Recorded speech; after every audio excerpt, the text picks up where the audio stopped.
بسم اللہ الرحمن الرحیم۔ آج ہم تجوید کے درس نمبر 5 کے ساتھ حاضر ہیں۔ آج کا درس حروف طرفیہ کے متعلق ہے۔ طرف کہتے ہیں کنارے کو۔ ان حروف کی ادائیگی کا طریقہ کار کیا ہے اور یہ کون کون سے ہیں، توجہ سے سماعت فرما لیجیے۔ یہ 3 حروف ہیں: لام، نون، را۔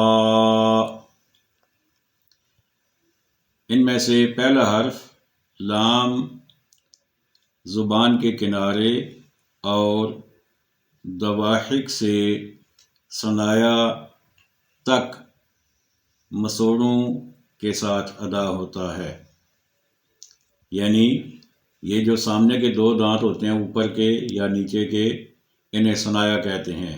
ان کے بالکل ساتھ ایک اور دانت اوپر نیچے 4 ہو جائیں گے کل، انہیں رباعیات کہتے ہیں۔ اور ان کے بالکل ساتھ ایک اور اوپر نیچے یہ 4، انہیں انیاب کہتے ہیں۔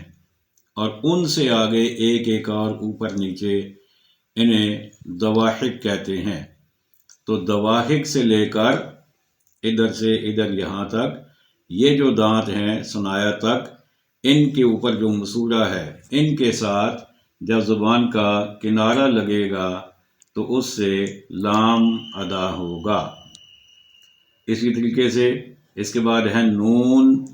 تو نون کا دائرہ تھوڑا سا کم ہے، یعنی ضواحک خارج ہو جائیں گے اور انیاب، رباعیات اور ثنائیات، تو یہ جو دانت ہیں ان کے ساتھ جب زبان کا کنارہ لگے گا تو نون ادا ہوگا۔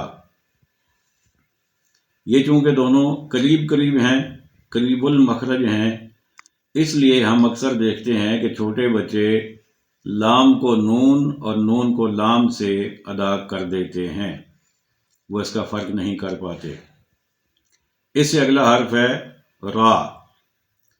را زبان کی نوک اور بالمقابل اوپر کا تالو، بالکل اس کے سامنے جو تالو کا حصہ ہے، اس کو آپس میں ملانے سے را ادا ہوتا ہے۔ تو یہ آج کا مختصر سا سبق ہے۔ حروف طرفیہ، طرف کہتے ہیں کنارے کو، نوک کو۔ تو زبان کا کنارہ یہ چونکہ اوپر لگ رہا ہے دانتوں کے ساتھ اور تالو کے ساتھ، تو اس لیے ان حروف کو حروف طرفیہ کہتے ہیں۔